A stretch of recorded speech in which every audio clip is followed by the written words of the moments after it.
Are you looking for an apartment in Japan? Don't know the procedure?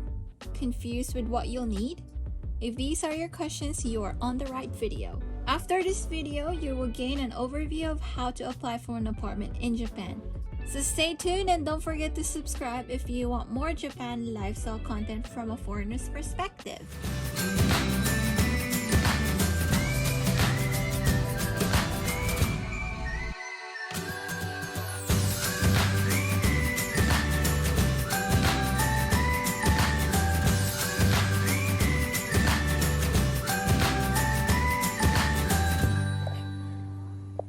In this video, I will walk you through the procedure of finding an apartment. And before that, I will talk to you about the things that you will need. So here are the 9 things that you will need.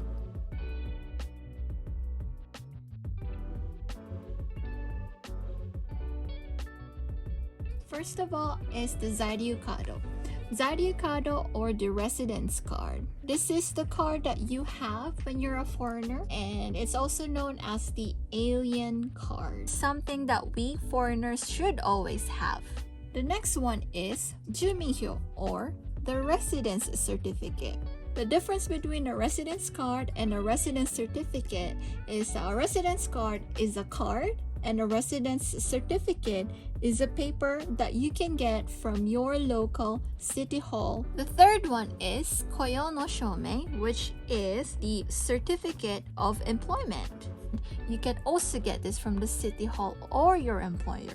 The fourth one is Genzen Choshuhyo or Kyuyo Mesai, and both of these are your income certificate. The difference between these two are Genzen Choshuhyo is what your employer gives you at the end of the year, which comprises of your entire year's income. So this is yearly. And Kyuyo Mesai is what you get every month. Genzen Choshuhyo or Kyuyo Mesai, you should get this from your employer. Number 5, Kenko Hokensho. This is your health insurance. There's 2 types of health insurance, Shakai Hoken and Kokumi Hoken. Shakai Hoken is social health insurance, and Kokumi Hoken is your national health insurance. You should always have a health insurance in Japan. Whether if you're employed, you should have a Shakai Hoken or the social health insurance, or if you're not employed and you're a student, you should have a Kokumi Hoken or a national health insurance. Number 6, Hoshonin. Now this is not a certificate. This is a person. This is your guarantor.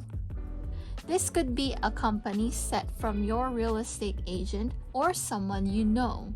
And 7th is Kinkyu Nenraku Saki. This means your emergency contact. So typically this should be someone in Japan or someone in the vicinity.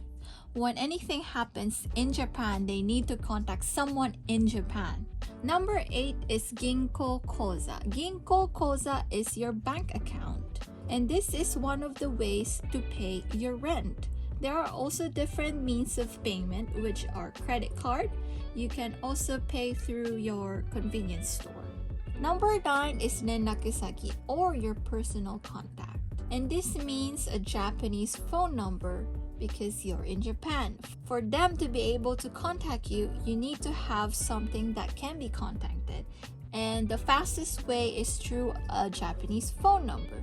So these are the 9 basic things that you will need in finding an apartment. Moving on to the next is the procedure.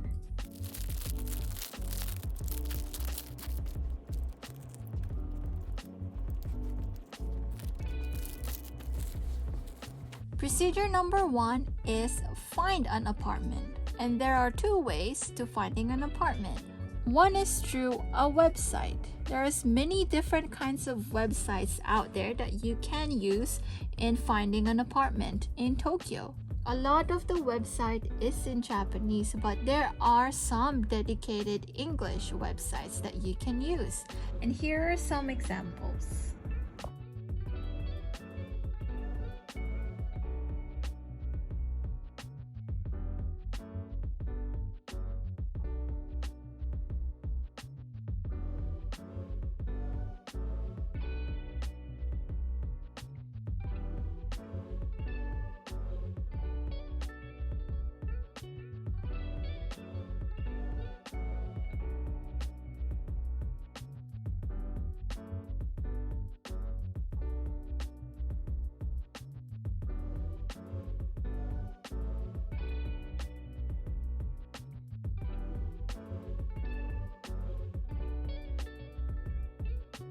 Number 2 is through an agency.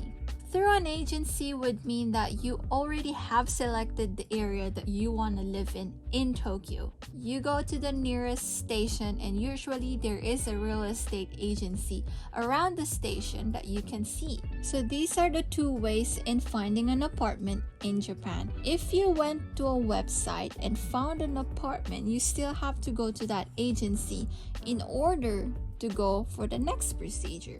And the next procedure is property viewing. So this would mean that you go to that property that you wanted that is listed on either the website or the agency, and then you view what the apartment looks like in person. And then if you really liked it, you can go to the next procedure. The next procedure is application. During this application, you will need these 9 things that I just explained to you earlier. And then your agency will contact your landlord, and your landlord will decide if he or she will grant your application to the apartment that you saw on a website or an agency. And then after that is the final step. And then you will need to pay the initial cost, and then attend the signing of a contract. And then they will also give you the keys to your new apartment. And that concludes our video for today. If you want to know more about initial cost of finding an apartment in Japan, go to my previous video that I will link down below. Thank you for watching, and don't forget to like, comment, and subscribe. See you soon. Bye!